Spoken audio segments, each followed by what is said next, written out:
The scent of burnt espresso and stale cigarette smoke clung to my uniform like a second skin. I'd been on my feet for 11 hours straight, my lower back screaming with every step I took across the cracked linoleum floor of Sal's diner. The fluorescent lights above hummed their tired song, casting everything in a sickly yellow glow that made even the fresh pastries in the display case look days old. My reflection in the chrome napkin dispenser showed what I already knew. Dark circles under my eyes, hair escaping from its bun in defeated wisps, the kind of exhaustion that went bone deep. "Table 7 needs a refill," Marcy barked from behind the counter, not even looking up from her crossword puzzle. She'd been working here 20 years and had the permanent scowl to prove it. "On it," I mumbled, grabbing the coffee pot with hands that trembled slightly from fatigue. Or maybe it was hunger. I couldn't remember if I'd eaten today. Probably not. The tips had been terrible this week, and I was still $300 short on rent. Again. The diner was nearly empty at this hour, just past 9 on a Wednesday night. A trucker at the counter nursing his third cup of coffee. An elderly couple sharing a piece of pie. And then there was table 7. I'd noticed them the moment they walked in. Even though I'd been trying hard not to look, you couldn't help but notice. The woman entered first, and the entire diner seemed to hold its breath. She moved like she owned every inch of space she occupied, tall, sharp as a blade in a designer coat that probably cost more than I made in 6 months.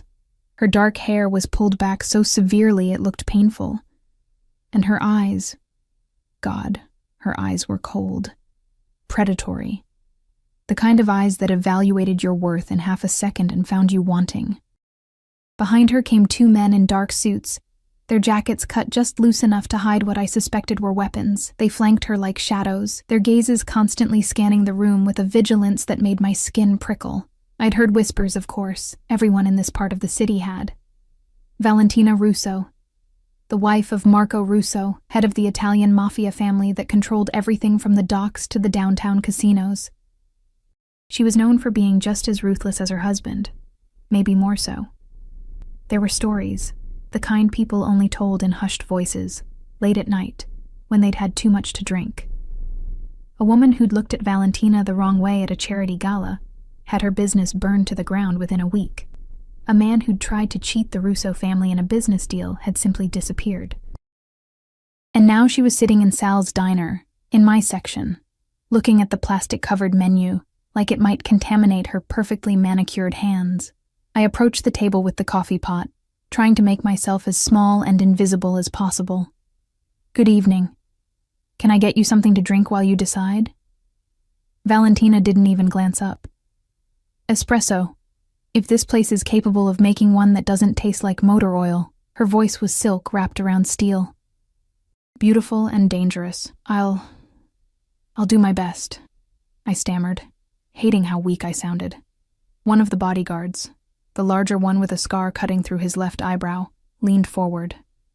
"Make sure you do." I nodded quickly and turned to leave, but Valentina's voice stopped me cold. "Wait." I froze, every muscle in my body tensing. Slowly I turned back around. She was looking at me now, really looking, and I felt like a butterfly pinned to a board. Her eyes traveled from my scuffed shoes to my coffee-stained apron to my face, and something flickered there. Amusement, maybe, or disdain. "What's your name?" Emma. Emma Chen." "Emma." She said it like she was tasting something unpleasant. "You look exhausted, Emma.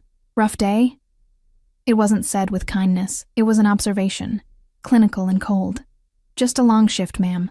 I'll get that espresso right away." I escaped to the kitchen, my heart hammering against my ribs. Sal looked up from the grill, his bushy eyebrows raised. "That's Valentina Russo out there," he said in a low voice. "Be careful, kid. Very careful." "I know," I whispered, hands shaking as I started the espresso machine. "Why would someone like her come here?" Sal shrugged, but I could see the worry in his eyes. "Probably owns this block and wanted to check on her investments. Just don't mess up that espresso." I didn't. I made it perfectly. The crema just right. The temperature exact. I even found a clean white saucer instead of the chipped ones we usually used. When I brought it out, Valentina took a sip, her expression unreadable. "Adequate," she said finally, and waved me away. I spent the next 20 minutes in a state of low-grade panic, refilling water glasses I'd already filled, wiping down tables that were already clean, anything to avoid going back to table 7. But eventually, inevitably, Valentina signaled for the check. I printed it out with trembling fingers and brought it over, setting it down gently on the table. Will that be all? For now. Valentina pulled out a black credit card, the kind with no limit, and placed it on top of the check. Though I have to say, Emma, you're quite jumpy. Are you afraid of me? The question was asked casually, almost playfully, but there was something sharp underneath it. A test, maybe. I'm just not used to serving someone as important as you, ma'am. Important. She smiled, and it didn't reach her eyes. Is that what people call me? I didn't know how to answer that, so I just took the credit card and hurried back to the register. My hands were shaking so badly it took me 3 tries to swipe it correctly. When I returned with the receipt and a pen, Valentina signed with a flourish and stood, her bodyguards immediately moving into position around her. She paused next to my station, and I felt her eyes on me again, that cold, evaluating stare. You know, Emma, you should be more confident. This world eats up timid little things like you. She reached out and, before I could react, tucked a strand of my hair behind my ear. The gesture was almost tender, but her touch was cold. It would be a shame if something happened to you. Then she was gone, sweeping out of the diner with her entourage, leaving behind the faint scent of expensive perfume and menace. I stood there, frozen, my ear tingling where she'd touched me. Holy hell, Marcy breathed from behind the counter. Did Valentina Russo just threaten you or hit on you? I honestly can't tell. Neither can I whispered. But when I looked down at the receipt, my blood ran cold. She'd left a $1,000 tip and written at the bottom, in elegant script, "Be more careful next time." I had no idea what that meant. I'd been nothing but careful. What had I done wrong? The diner door chimed again, and I looked up, expecting another late-night customer. Instead, I saw something that made my stomach drop. A black SUV was parked across the street, its windows tinted so dark they looked like voids, and standing next to it, bathed in the glow of the streetlight, was a man I'd never seen before. He was tall, well over 6 feet, and built like he could break someone in half without much effort. But it wasn't his size that made me stare. It was the way he held himself, the absolute stillness of someone who was completely in control. He wore a dark suit that fit him perfectly, expensive and understated, and even from this distance I could see the sharp lines of his face. The dark hair swept back from his forehead, and he was looking directly at me. Not at the diner, not at the street, at me. Our eyes met through the window, and something electric shot down my spine. His gaze was intense, almost predatory, but different from Valentina's cold assessment. This was heat. Dark, dangerous heat that made me feel like I was standing too close to a fire. Then he smiled, just a slight curve of his lips, and reached into his jacket. For one terrifying moment, I thought he was going to pull out a gun. But instead, he withdrew a phone, glanced at the screen, and then looked back at me. The smile widened just a fraction, and then he climbed into the SUV. As it pulled away, I realized I'd been holding my breath. Emma? Marcy's voice seemed to come from very far away. You okay? You look like you've seen a ghost. I'm fine, I lied, but my hands were shaking worse than before as I cleared table 7. That's when I saw it. Valentina had left something behind. Tucked under the salt shaker was a small business card, cream-colored and elegant. I picked it up with fingers that felt numb. There was no name on it, no business, just a phone number embossed in gold, and below it, a single word in Italian, Chiamami. Call me. I shoved the card into my apron pocket like it might burn me and finished my shift in a daze. By the time I locked up the diner at 11, my mind was spinning with questions I didn't want to ask. Why had Valentina Russo come to a rundown diner in this part of town? Why had she left me $1,000 and a card? And who the hell was the man in the SUV? I should have thrown the card away. I should have forgotten the whole thing. But as I walked to the bus stop in the cold October night, my fingers kept finding it in my pocket, tracing the embossed letters like they held some secret I desperately needed to understand. The bus was late, as usual.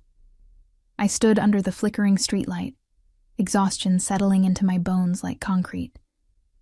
Tomorrow I'd have to be back at the diner at 6 a.m., the day after that too, and the day after that. An endless cycle of coffee pots and rude customers and tips that were never quite enough to make ends meet. This world eats up timid little things like you. Valentina's words echoed in my head, mixing with the rumble of an approaching engine, but it wasn't the bus. The black SUV pulled up to the curb in front of me, and my heart stopped.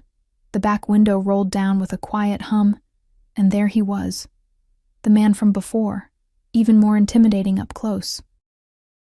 In the dim light, I could make out details I'd missed before.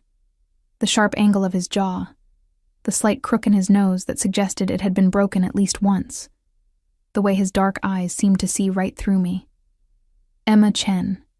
His voice was deep, rougher than I'd expected, with just a hint of an Italian accent. Get in the car. It wasn't a request.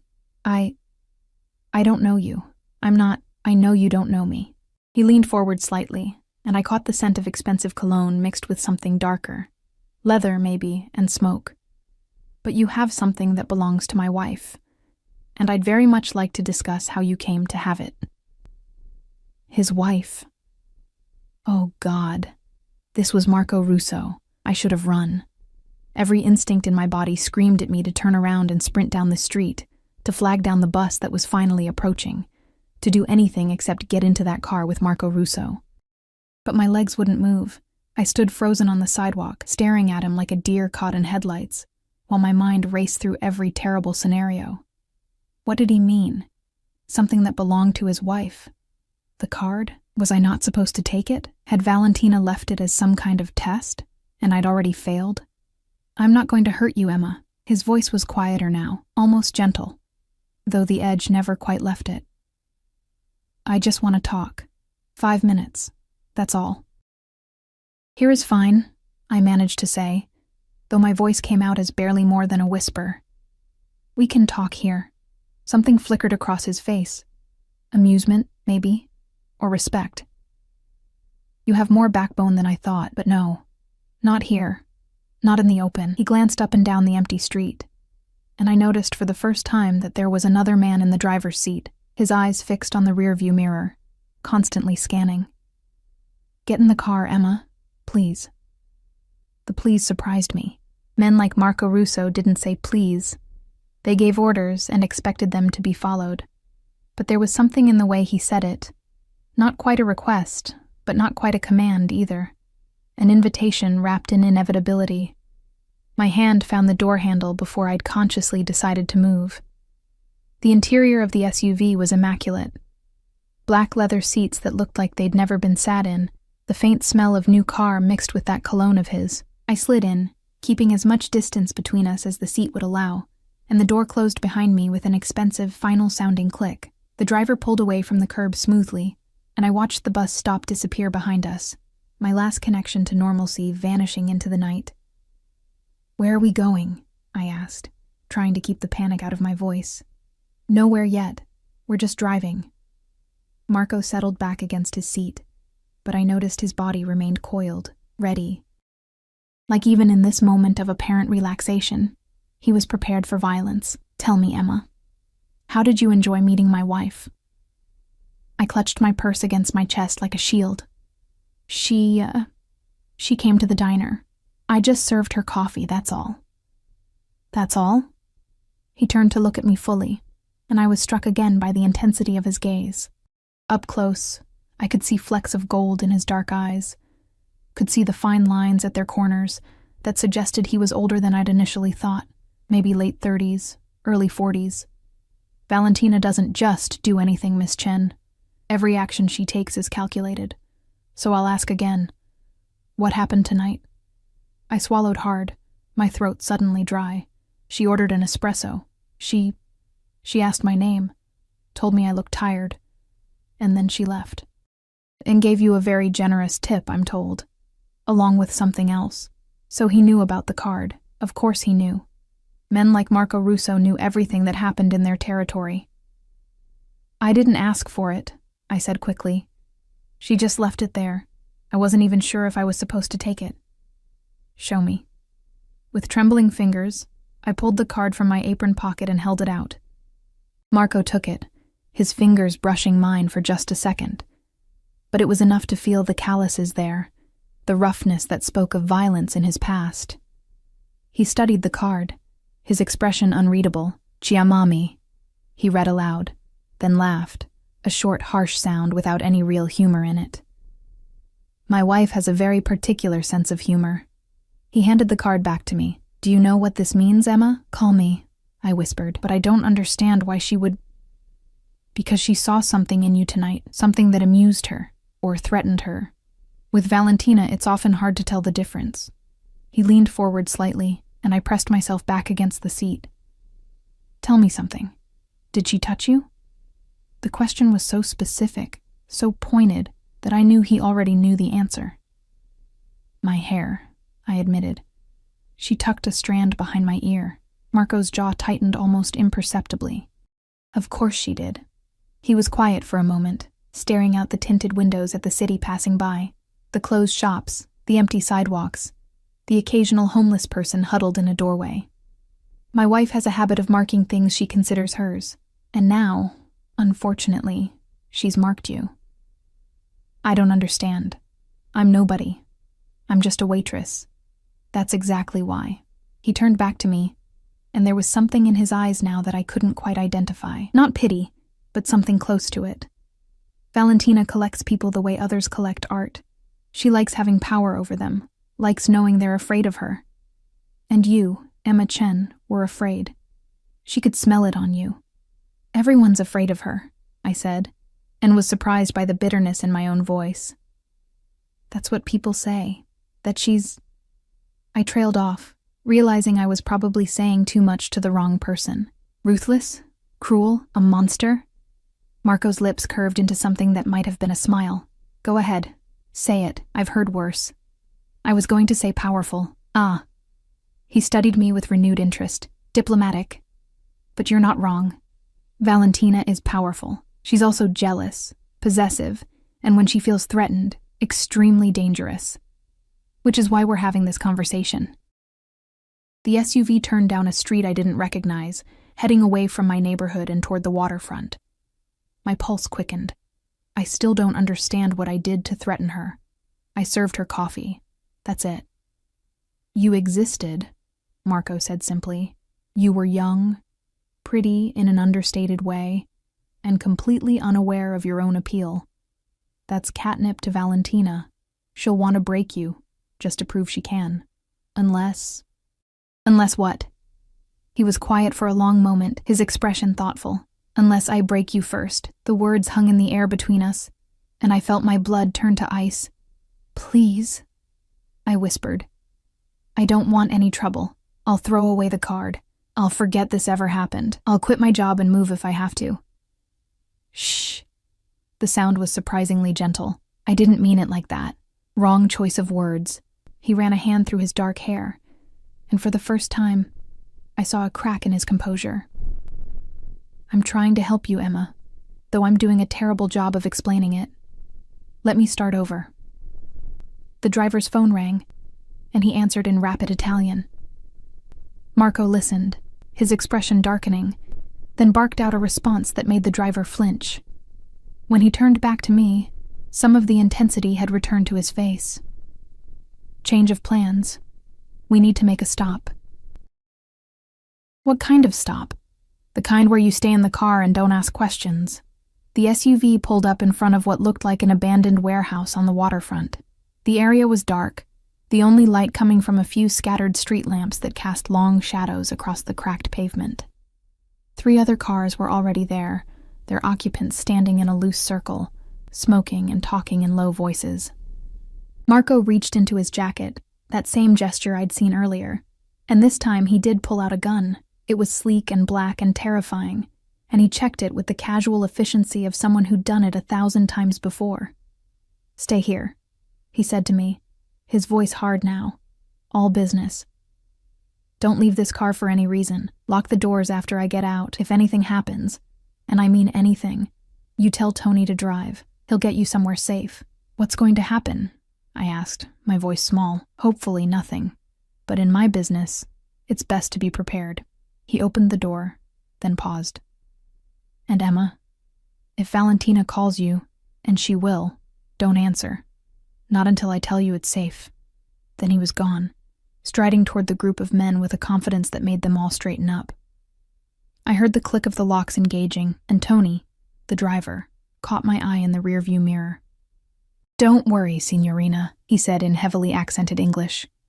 The boss, he knows what he's doing. I watched through the tinted window as Marco approached the group. There was a brief exchange of words, and then one of the men, shorter, stockier, with a face that looked like it had been on the wrong end of too many fists, stepped forward, gesturing angrily.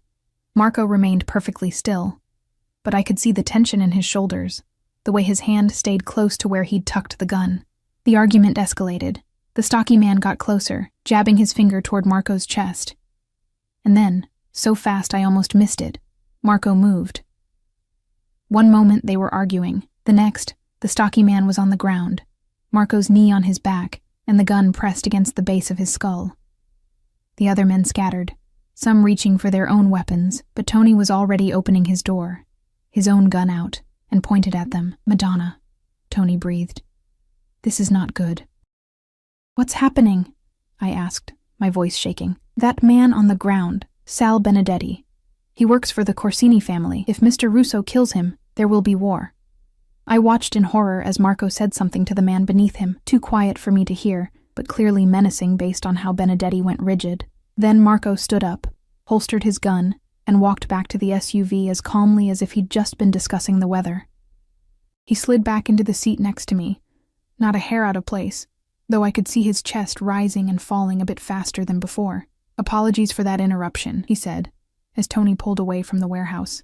Business matters. You almost killed that man. Almost. But I didn't. That was the point. He looked at me, and something in his expression softened. You're shaking. I was.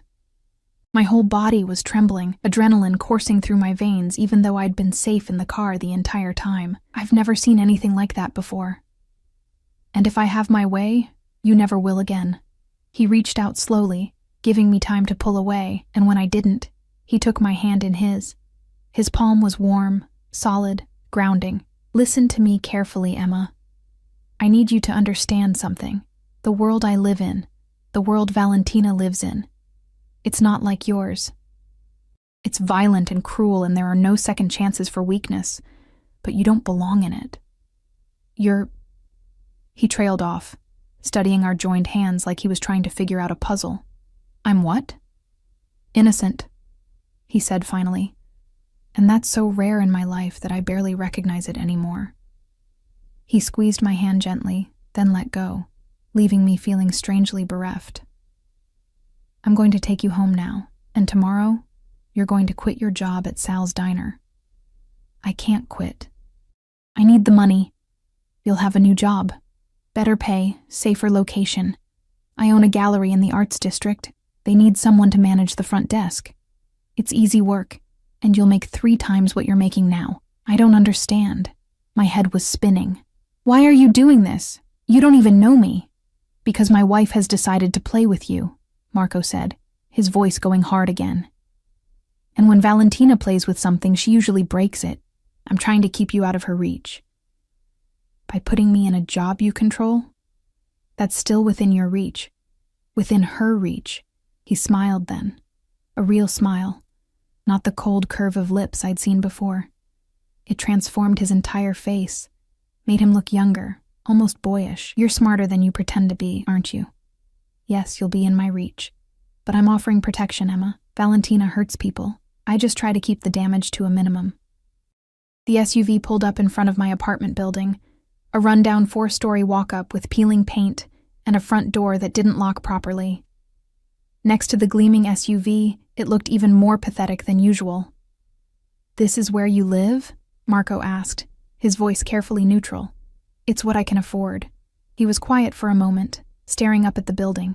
3rd floor, apartment 3C. You have a roommate named Jessica who works nights at the hospital. You're behind on rent by $300, and your landlord has threatened to evict you twice this year. You eat 1 meal a day because you send most of your money back to your mother in California, who has early onset Alzheimer's and lives in a care facility that costs more than you make in a month. The blood drained from my face. How do you... I know everything about you, Emma Chen. I've known since the moment my wife walked into that diner and took an interest in you. That's what I do. I gather information. I assess threats. I protect what's mine. He turned to look at me, and there was something fierce in his eyes. And I've decided you're mine now, which means Valentina can't have you. I'm not a possession, I said, anger finally cutting through my fear. You can't just decide I belong to you because your wife looked at me. You're right, I can't, but I can offer you a choice. He pulled out his phone, typed something quickly, and showed me the screen. It was a bank transfer confirmation. $50,000 to my account, that's yours. No strings, no obligations. Enough to catch up on your rent, pay your mother's care facility for the next 6 months, and have something left over for yourself. Take it and disappear. Move to another city. Change your name if you want. I'll make sure Valentina doesn't follow. I stared at the screen, my mind unable to process what I was seeing. Why would you do this? You don't owe me anything. Because when I look at you, I see something I thought was extinct in this world. His voice dropped lower, more intimate. Goodness. Real, genuine goodness. And I've spent so long in the dark that I've forgotten what light looks like. He put the phone away. Or you can take the job at the gallery. Stay in the city. Let me keep you safe from my wife and from anyone else who might want to hurt you. But Emma, you need to understand. If you stay, there's no going back. Valentina will see it as a challenge. She'll come after you harder, and I'll have to get more involved in your life than either of us probably wants. The choice hung between us like a blade. Safety and freedom, or protection that came with its own cage. I need time to think, I whispered. You have until tomorrow morning. The gallery opens at 9. If you're there, I'll know you've made your choice. If you're not... He opened the car door for me, ever the gentleman despite everything. Then I'll wire you the money and you'll never see me or Valentina again. I stepped out onto the sidewalk, my legs unsteady. Mr. Russo. Marco, he corrected. If we're going to do this, you should call me Marco. Marco, I repeated, and the name felt strange on my tongue. Thank you. For the warning. For the choice. For not being what I expected. Something flickered across his face. Surprise, maybe. Or pleasure. Don't thank me yet, Emma. You might regret this conversation by morning. The SUV pulled away, leaving me standing alone in front of my building, my mind reeling and my apron pocket heavy with a card that had somehow changed everything. I climbed the 3 flights of stairs in a daze, unlocked my apartment door, and found Jessica asleep on the couch, still in her scrubs from the hospital. She'd left a note on the fridge, leftover pizza in the box if you're hungry. Don't forget rent is due in 3 days. 3 days. $50,000, a gallery job, a mafia boss who'd somehow appointed himself my protector, and his wife, who'd marked me as her newest toy. I pulled out my phone and checked my bank account, not really believing it would be there. But it was. $50,000, deposited 2 hours ago. Real, tangible, life-changing. I should have been relieved, grateful. Instead, I felt terrified, because I knew with absolute certainty that I was going to take the job at the gallery. Not for the money, not even for the protection, but because when Marco Russo had held my hand in that SUV, something inside me had recognized something inside him. 2 people who didn't belong in each other's worlds, drawn together by circumstances neither of us could control. And maybe, just maybe, I was tired of being invisible, tired of being the timid little thing that the world ate up. Maybe I wanted to see what it felt like to be seen, even if it meant playing with fire. Even if it meant going to war with the most dangerous woman in the city. I set my alarm for 7 a.m. and tried to sleep, but all I could see were Marco's eyes in the darkness. All I could feel was the ghost of his touch on my hand. Tomorrow, everything would change. I just hoped I'd survive it. The gallery was nothing like I expected. I'd imagined something cold and pretentious, all white walls and abstract paintings that nobody really understood, but everyone pretended to love. Instead, Russo Fine Arts was warm, exposed brick walls, hardwood floors that creaked slightly under my feet, and art that actually meant something. Photographs of the city at different times of day, oil paintings of ordinary people doing ordinary things, sculptures made from reclaimed materials that somehow captured both beauty and decay. It felt real, honest. Nothing like the man who owned it. I stood outside for 10 minutes before I finally worked up the courage to go in. The morning was cold, autumn asserting itself with a bitter wind that cut through my jacket. I dressed carefully, the nicest clothes I owned, which still looked shabby compared to the elegance of the neighborhood, and pulled my hair back into a neat bun. Professional. Unremarkable. Safe. The bell above the door chimed softly as I entered, and a woman looked up from behind a mahogany desk. She was in her 50s, with silver hair cut into a sharp bob and reading glasses perched on her nose. Her expression was warm but assessing. "You must be Emma," she said, standing and extending her hand. "I'm Diana Marchesi. Mr. Russo told me to expect you." Her handshake was firm, confident. Everything I wasn't. "He did?" "This morning. Called me at 6 a.m., in fact."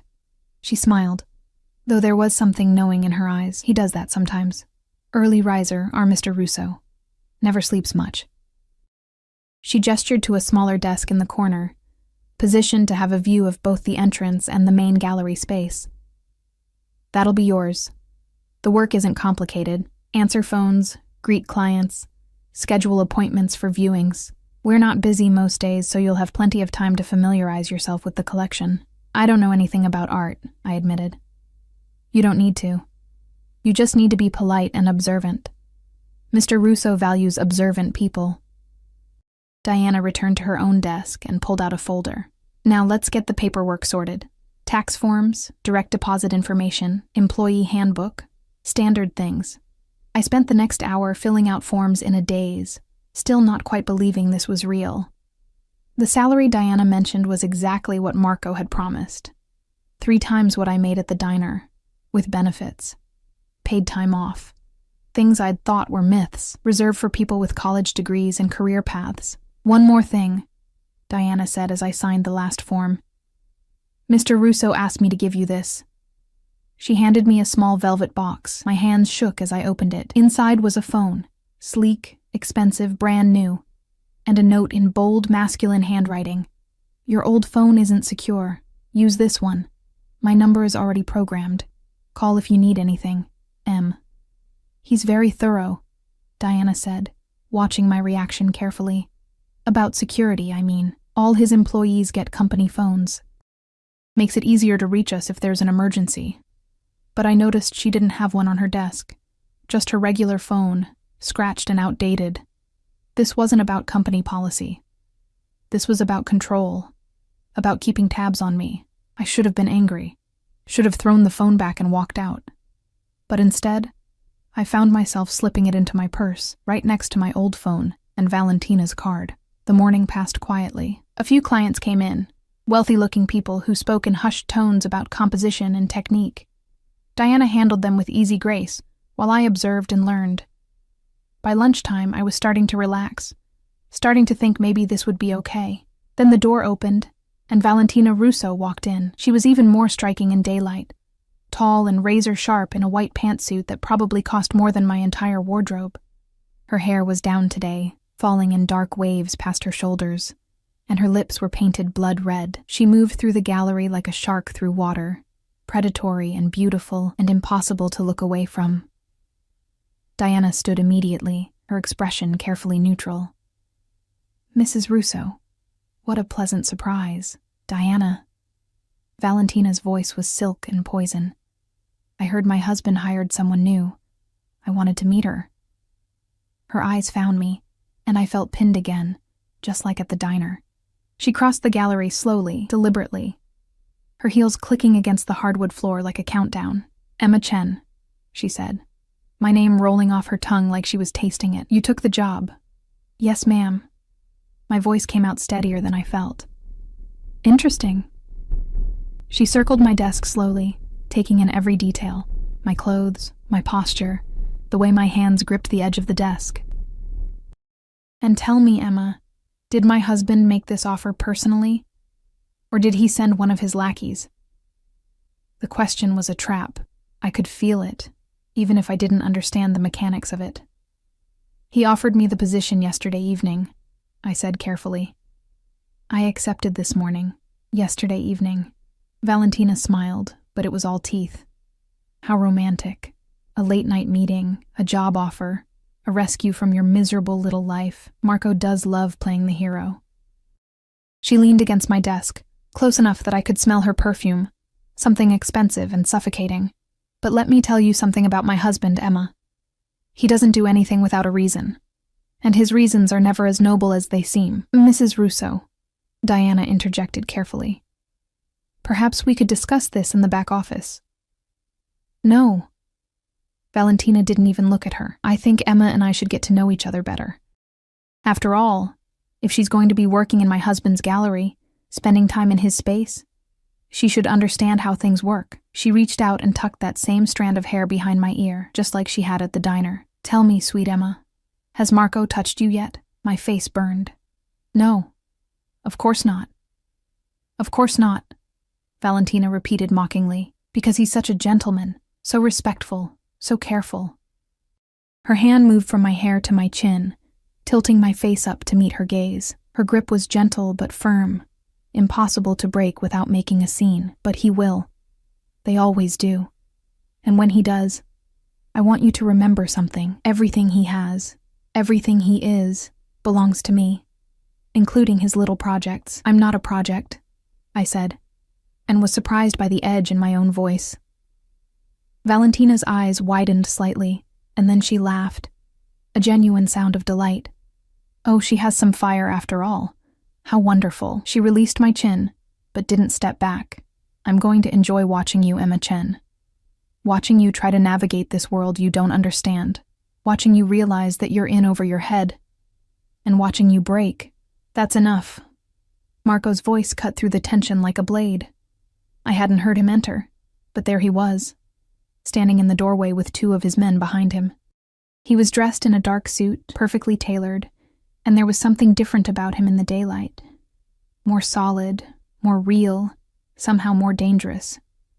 Valentina turned slowly, her expression shifting into something almost pleasant. Marco, I was just welcoming your new employee. You were intimidating her. He crossed the gallery in long strides, positioning himself between us. Diana, take your lunch break. Emma, go with her. But I just started, I began. Now? Marco said, his tone brooking no argument. Diana grabbed her purse and practically dragged me out of the gallery. We ended up at a small cafe 2 blocks away, and she ordered us both coffee with the efficiency of someone who'd done this before. How long have you worked for him? I asked when we were seated. 15 years. Diana stirred sugar into her coffee. Since before he married Valentina. What's she like? Really? Diana was quiet for a long moment, choosing her words carefully. She's brilliant, ruthless, and deeply, deeply insecure, though she'd kill anyone who suggested it.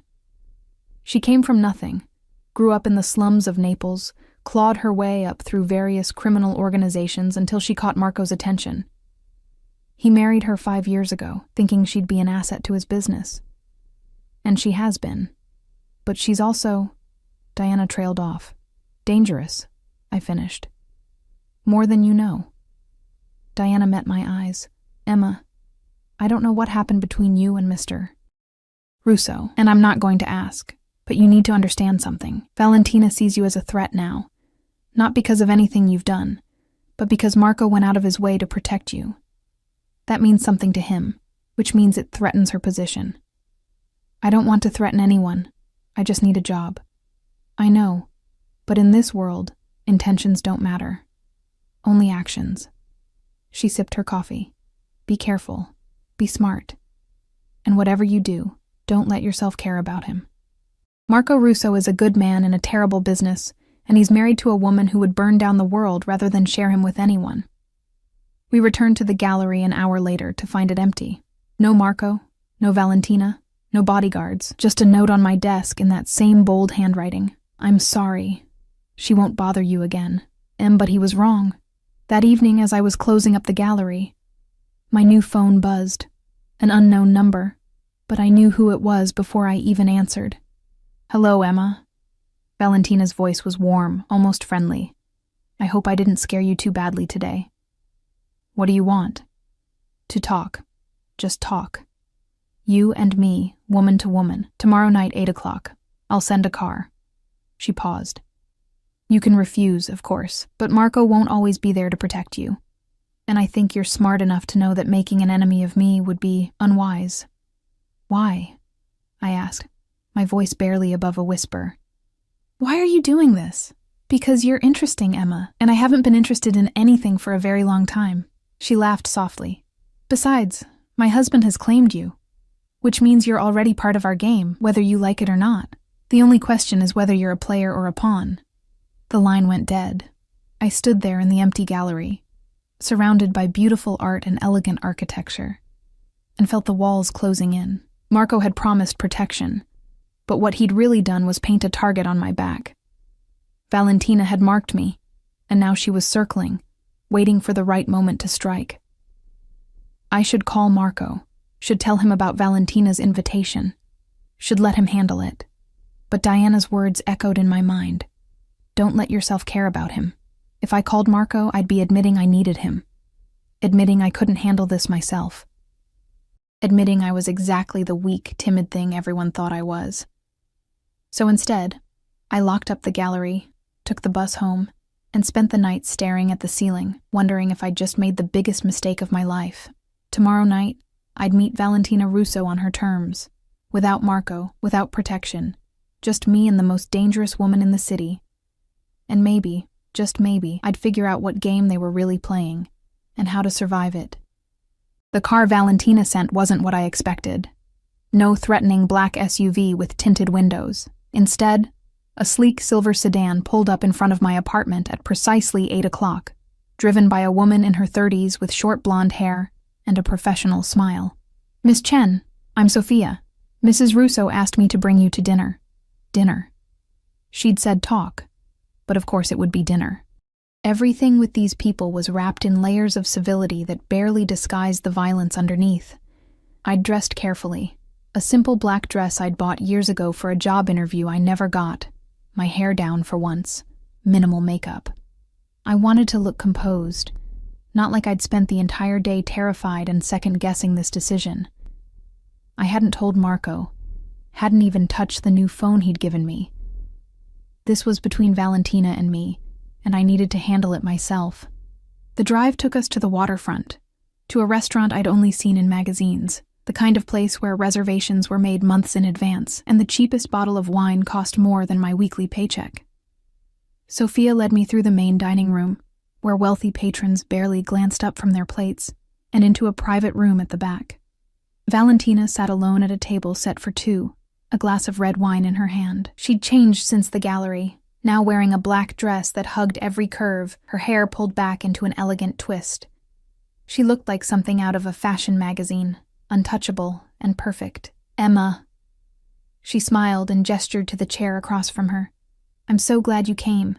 I was worried Marco might try to stop you." "He doesn't know I'm here," I said, taking my seat. Her smile widened. "Even better. Please, have some wine. It's a 1995 Barolo, one of my favorites." A waiter appeared from nowhere and poured me a glass. The wine was deep red, almost black, and when I sipped it, the taste was complex. Dark cherries and leather, and something earthy I couldn't identify. It probably cost more than my rent. "Do you like it?" Valentina asked, watching me over the rim of her own glass. "It's very good. But you don't really taste it, do you? You're too nervous." She set down her glass and leaned forward. "Relax, Emma. I'm not going to hurt you. Not tonight, anyway. Tonight, I just want to understand you." "Understand me?" "Yes.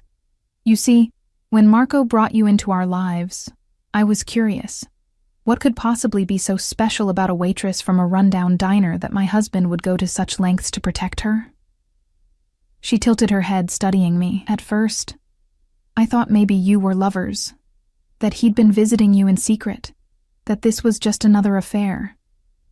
But no, Marco hasn't touched you, I can tell.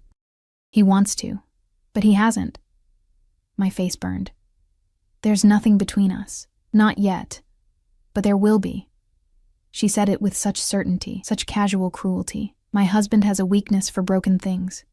He likes to fix them, protect them, make them his. And you, Emma, are very broken, aren't you? The words hit harder than they should have. I'm not broken. Your mother is dying slowly in a care facility you can barely afford. Your father left when you were 12. You work yourself to exhaustion for tips that never quite cover your bills. You have no friends, no life, no future. Valentina's voice was almost gentle. That sounds pretty broken to me. How do you know all that? Please. The moment Marco took an interest in you, I had you investigated. I know everything, Emma. Your bank account balance, your credit score, the fact that you cry yourself to sleep some nights thinking about your mother, the fact that you're so desperately lonely you can barely stand it. She paused. I even know about the baby. My blood ran cold. What baby? Oh, come now. Don't play stupid. You were pregnant 3 years ago. 20 weeks along when you lost it. The father, some musician you met at a bar, disappeared the moment you told him. You were working 2 jobs trying to save up for the baby, and then one day you woke up bleeding and it was just gone. Valentina's eyes glittered. You never told anyone. Not your mother, not your roommate. You just went back to work the next day like nothing happened. I couldn't breathe. Couldn't think. That was my deepest pain, my most private tragedy, and she'd just thrown it in my face like it was nothing. Why? I whispered. Why would you bring that up? Because I want you to understand something. Valentina leaned back in her chair, perfectly composed. I know pain, Emma. Real pain. I grew up in a brothel in Naples. My mother was a prostitute, and when I was old enough, barely 13, she tried to sell me to the same men who used her. So I killed her, slit her throat while she slept and ran. She said it so casually, like she was discussing the weather. I stared at her, horror and fascination warring inside me. I spent years on the streets, doing things I'm not proud of to survive. I stole, I lied, I seduced powerful men and robbed them blind. I clawed my way up through organizations that would have killed me without a second thought, all to get to where I am now. She took another sip of wine. So when I look at you, soft, sheltered, naive little Emma, I see everything I had to destroy in myself to survive, and I hate you for it. Then why am I here? I asked. If you hate me, why not just do whatever you're going to do, because I wanted to give you a chance. She pulled something from her purse, a thick envelope, and slid it across the table. Inside is $200,000 in cash, enough to set up your mother in the best care facility in California, enough to start over somewhere new, enough to disappear completely. Take it and leave. Tonight. Don't go back to your apartment. Don't say goodbye to anyone. Just vanish. I stared at the envelope, my mind reeling. And if I don't? Then you stay in the game. And I promise you, Emma, you won't survive it. Valentina's voice was cold now, all pretense of warmth gone. Marco thinks he can protect you, but he can't. Not from me. Not from the life we live. You'll be used, broken, and discarded. Or worse, you'll become like me.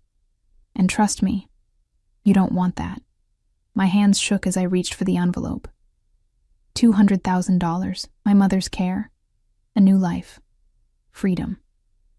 All I had to do was run. But then I thought about Marco's eyes in the SUV, the way he'd held my hand, the way he'd looked at me like I was something precious, something worth protecting, and I thought about his words. When I look at you, I see something I thought was extinct in this world. Goodness.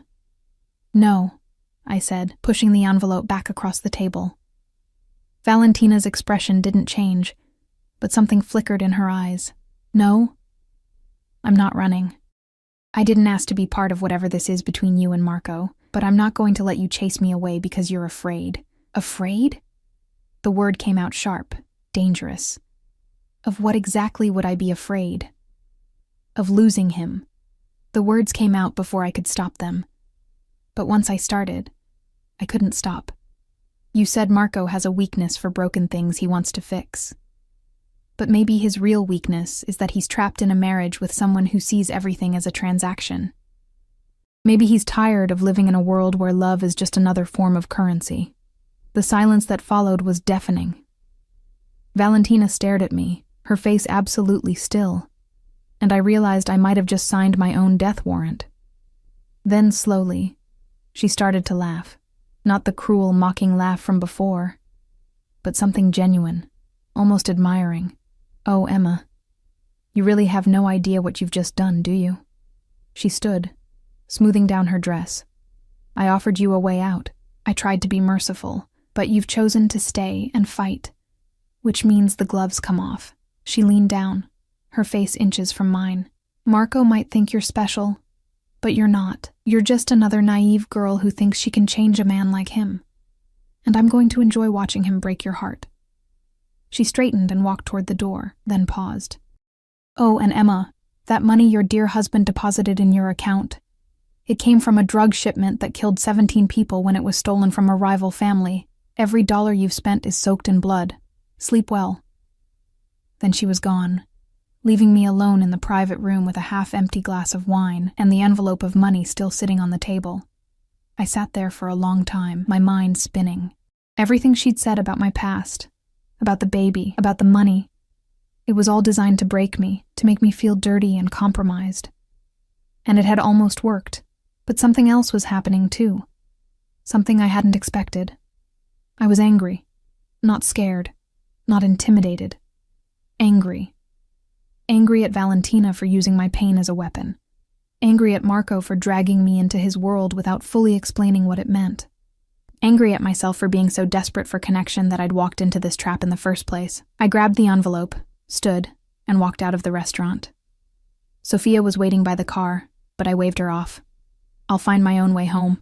I walked for hours through the city streets, the envelope heavy in my bag. When I finally reached my apartment, it was past midnight. Jessica was home for once, heating up leftover takeout in the kitchen. "Where have you been?" she asked, then took one look at my face. "What happened?" I sank onto the couch, suddenly exhausted. I think I just made a very powerful enemy. Scale of 1 to 10, how much trouble are we in? 11. Jessica sat down next to me, her nurse's instincts kicking in. "Okay, tell me everything." So I did. I told her about Valentina, about Marco, about the gallery and the money and the choice I'd just made. I left out some details, the violence, the specifics of Marco's business, but I told her enough. When I finished, Jessica was quiet for a long moment. Then she said, "You really like him, don't you? This Marco guy. I don't even know him, but you feel something. Otherwise you would have taken the money and run." She studied my face. "Emma, I've known you for 3 years. You're the most careful person I've ever met. You don't take risks. You don't make waves. So the fact that you're doing this now, it means something. It means I'm an idiot. Maybe. Or maybe you're finally fighting for something instead of just surviving." Jessica squeezed my hand. "Just promise me you'll be careful. These people sound dangerous. They are." Then why stay? It was the question I'd been asking myself all night. And finally I had an answer, because I'm tired of being invisible. Tired of letting the world happen to me instead of making my own choices. And because... I took a deep breath. Because when Marco looks at me, I feel like I matter. Like I'm more than just someone barely holding on. And I think maybe I need to find out if that's real or just another kind of trap. Jessica hugged me then, fierce and protective. "Okay, but if this goes south, we're running. I don't care about the lease or my job or anything else. Deal? Deal." That night, I finally looked at the new phone Marco had given me. There was one message, sent hours ago. Valentina told me about dinner. "I'm sorry. I should have warned you she'd try something like this. Are you okay? M." I stared at the message for a long time before typing a response. "I'm fine. And I'm not running. See you at work tomorrow." His reply came instantly. "Emma, please be careful. You don't know what you're getting into." But he was wrong. I was starting to understand exactly what I was getting into. A war. Between a husband and wife who'd forgotten how to be anything but enemies. And I was the prize they were fighting over. Not because I was special, but because I represented something they'd both lost. Hope. And in a world as dark as theirs, hope was the most dangerous weapon of all. The next 3 weeks were the strangest of my life. On the surface, everything seemed normal. I worked at the gallery, greeting clients and learning about art under Diana's patient guidance. I paid my mother's care facility bills without the gnawing anxiety that usually accompanied it. I even started eating regular meals, gaining back some of the weight I'd lost from years of skipping dinner. But underneath, a war was being waged, and I was right in the center of it. Valentina made her presence known in 1,000 small ways. She'd send flowers to the gallery, beautiful arrangements of black roses with cards that said things like, "Thinking of you," and "Can't wait to see you again." She'd call the gallery phone at random times, asking Diana pointed questions about my schedule, my lunch breaks, whether I'd mentioned Marco. She even showed up twice more, always immaculate and smiling, treating me with a warmth that felt more threatening than her earlier hostility. "She's playing with you," Diana warned after the second visit, "like a cat with a mouse." But Marco was playing too. He'd arrive at the gallery unexpectedly, always with some excuse, checking inventory, meeting with artists, reviewing the books.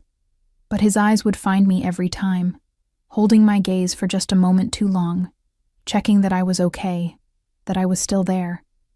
He never touched me, never said anything inappropriate, but the tension between us grew with each passing day, thick and electric, and impossible to ignore. On a Thursday afternoon, 3 weeks after my dinner with Valentina, Marco arrived at closing time. Diana had already left, and I was alone in the gallery, updating the client database on the computer. "Emma." His voice made me jump. "I need to talk to you." He looked tired, more tired than I'd ever seen him. There were dark circles under his eyes, and his usually immaculate suit was slightly rumpled, like he'd been wearing it for days. "Is everything okay?" "No." He crossed to my desk, then seemed to think better of it and moved to the window instead, staring out at the street. "Valentina is escalating. She's been making moves, business moves, that are designed to draw me away from the city. Meetings I can't miss, deals I have to personally oversee. She's trying to leave you unprotected." My stomach dropped. "Why are you telling me this?" "Because I'm leaving tomorrow. I'll be gone for at least a week, maybe 2. And I need to know you'll be safe." He turned to face me, and the intensity in his eyes made my breath catch. "I want you to move into one of my properties. It's secure, fully staffed, and no." "Emma, please, this isn't a request. Valentina is dangerous, and without me here..." I said no. I stood, meeting his gaze. "I'm not going to hide in some gilded cage while you two play your games. I have a life, Marco, a roommate, responsibilities. I can't just disappear. Your life won't matter if you're dead." His voice was harsh, but I could hear the fear underneath it. "You don't understand what she's capable of, what she's done to people who got in her way. Then tell me." I moved closer to him, and he tensed. "Stop treating me like I'm made of glass. Tell me the truth. All of it." For a long moment, he just stared at me. Then he laughed. A bitter, exhausted sound. "You want the truth? Fine. Valentina has killed at least 12 people that I know of, probably more. She's poisoned rivals, orchestrated accidents, and once buried a woman alive because she thought I was having an affair with her. I wasn't, but it didn't matter. Valentina saw a threat, and she eliminated it. The word should have terrified me, should have sent me running. But instead, I felt something else, clarity. And yet you married her. I married her because she was useful. Because in my business, a wife like Valentina is an asset, someone feared and respected, someone who could handle the brutal side of things I didn't want to touch. He ran a hand through his hair. I didn't love her. She didn't love me. It was a transaction, like everything else in our world. But then you... He trailed off, his jaw tightening. Then I what? You reminded me what it felt like to want something good, something pure. He took a step toward me, and I could smell his cologne, could see the gold flecks in his dark eyes. When I look at you, Emma, I see everything I've lost, everything I gave up to build this empire. And I hate myself for dragging you into this mess. But I can't seem to let you go. My heart was racing, my skin flushed. Marco, I know. I'm married. This can never be anything more than what it is right now, me protecting you from my own mistakes. But I need you to understand something. His hand came up, hovering near my face but not quite touching. If something happened to you because of me, because of this world I forced you into, I couldn't live with it. So please, Emma, please just let me keep you safe. I should have stepped back, should have maintained the professional distance we'd carefully preserved, but instead, I reached up and caught his hand, pressing it against my cheek. I'm not afraid of Valentina, I said softly. I'm afraid of this, of what I feel when you look at me, of wanting something I can't have. Marco's eyes darkened, and for one electric moment I thought he was going to kiss me. His thumb traced along my cheekbone, and I felt the tremor in his hand, the restraint it was taking for him not to close the distance between us. Then his phone rang, shattering the moment. He answered it, his expression hardening as he listened. When he hung up, he looked older, more worn. I have to go. There's been an incident at one of the warehouses. He squeezed my hand once, then let go. Think about what I said, about moving somewhere safe. I will. It was a lie, and we both knew it. After he left, I sat alone in the gallery for a long time, my cheek still warm where he'd touched it. I was in love with him. The realization hit me like a physical blow. I was in love with a married man, a criminal, someone whose world was built on violence and blood money, and worse, I think he was falling for me too. That night, I couldn't sleep.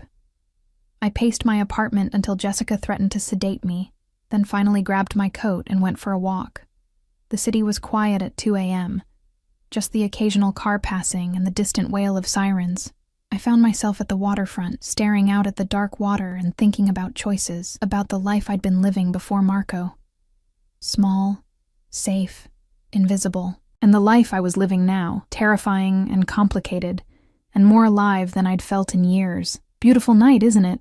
I spun around to find Valentina standing behind me, alone for once, wearing jeans and a leather jacket like a normal person, but her eyes were the same, cold and calculating and dangerous. Are you following me? I asked, my voice steadier than I felt. No need. I knew you'd come here eventually. People in crisis always seek out water. Something about the vastness of it makes their problems seem smaller. She moved to stand beside me, both of us facing the water. Marco left today. I know. And yet you didn't go with him, didn't take his offer of protection. Why? I thought about lying, about giving her some safe, diplomatic answer. But I was tired of being diplomatic. Tired of being afraid. Because I won't let you win by default. If you want me gone, you'll have to make me leave. And I don't think you will. Valentina turned to look at me, surprise flickering across her face. Oh? And why is that? Because you're not actually afraid I'll steal Marco. You're afraid of what I represent, proof that he's capable of caring about someone. That maybe he wasn't always the cold, calculating man you married. And if he can care about me, it means he could have cared about you. Which means you drove away the one thing you actually wanted. The slap came so fast I didn't see it coming. My head snapped to the side, my cheek exploding with pain, and I tasted blood where my teeth had cut into my lip. For a moment, we just stared at each other. Me holding my burning cheek, Valentina breathing hard, her hand still raised. Then slowly, she lowered her hand. You're right, she said quietly. I did drive him away. Every day I drove him further with my jealousy, my cruelty, my need to control everything. And now he looks at you the way he used to look at me, back when we first met, before I showed him what I really was. There were tears in her eyes, actual tears. I'd never thought I'd see Valentina Russo cry. I don't want to take him from you, I said, my voice shaking. I never wanted any of this. I know. That's what makes it worse. You're not trying to seduce him or manipulate him. You're just yourself. Good and kind and everything I had to kill in myself to survive. She wiped her eyes roughly. Do you know what he told me the night before he married me? He said he admired my strength. That I was the kind of woman who could stand beside him in this world. But he never said he loved me, not once in 5 years. Valentina? No. Let me finish. She took a shaky breath. I came here tonight to kill you. I have a gun in my jacket pocket. I was going to shoot you and dump your body in the water, and Marco would never prove it was me. But standing here, talking to you, I realized something. Killing you won't bring him back to me. It won't make him look at me the way he looks at you. It'll just prove that I'm exactly the monster he thinks I am. She pulled out the gun, sleek and black, just like Marco's. And for one terrifying moment, I thought she'd changed her mind. But instead, she turned and threw it into the water. It disappeared with a small splash, swallowed by the darkness. Go home, Emma, Valentina said tiredly. You've won. I don't know how, but you've won. This wasn't a game I wanted to play. I know. But you played it anyway, and you played it better than me. You stayed soft when I would have hardened. You stayed kind when I would have struck first. And somehow, that was the right move. She started to walk away, then paused. Take care of him. Marco, I mean. He pretends to be strong, but he's more fragile than people think. And Emma, the money he gave you, I lied. It didn't come from any drug shipment. It came from his personal account, money he earned legitimately from the gallery and his other legal businesses. I just wanted to make you feel dirty. Then she was gone, disappearing into the night like a ghost. I stood there for a long time, processing what had just happened. Valentina had come to kill me and walked away instead. She'd admitted defeat. She'd cried. She'd shown me she was human. When I finally made it home, the sun was starting to rise. Jessica was awake, making coffee, and took one look at my face before pulling me into a hug. Is it over? She asked. I think so. Maybe. Marco called 3 days later. I heard what happened, with Valentina, at the waterfront. How did you? I always have people watching you, Emma, for your protection. When they told me she'd approached you, I nearly left the meeting and flew back immediately. But then they said she walked away, that she threw away her gun. His voice was rough with emotion. What did you say to her? The truth, that she'd driven you away by being cruel instead of vulnerable, that killing me wouldn't bring you back. He was quiet for so long I thought the connection had dropped. Then, when I get back, we need to talk, really talk, about what this is between us, about what it could be. You're still married, Marco, not for long.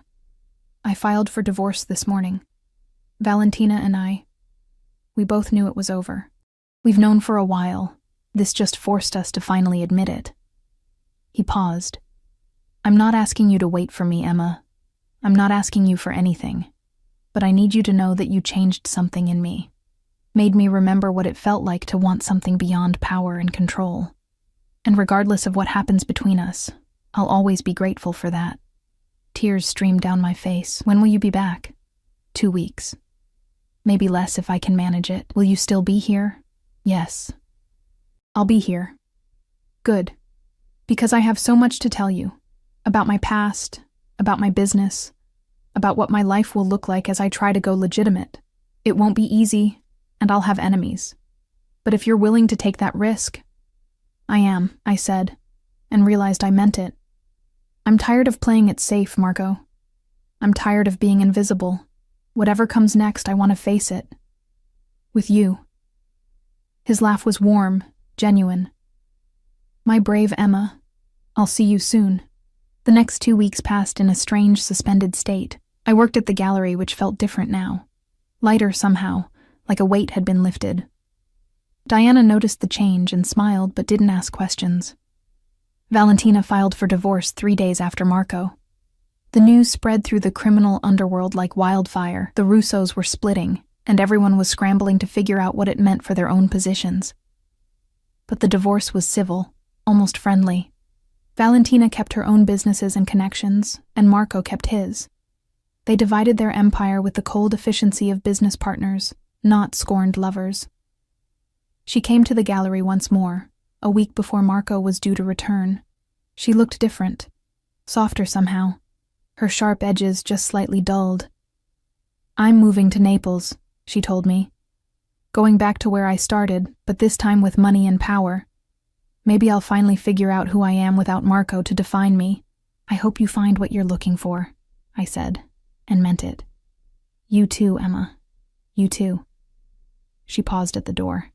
"One piece of advice, though. Don't let him consume you. Don't make yourself small to fit into his world. He fell for you because you're different from all of us. Don't lose that trying to become what you think he needs." "I won't." "Good." She smiled. A real smile, not the sharp, predatory one I was used to. "Goodbye, Emma Chen. I don't think we'll meet again." "Goodbye, Valentina." And then she was gone, walking out of my life as dramatically as she'd entered it. Marco returned on a cold November evening. I was closing up the gallery when I heard the door open, and there he was, looking exhausted but lighter somehow, like he'd set down a burden he'd been carrying for years. "Hi," he said simply. "Hi."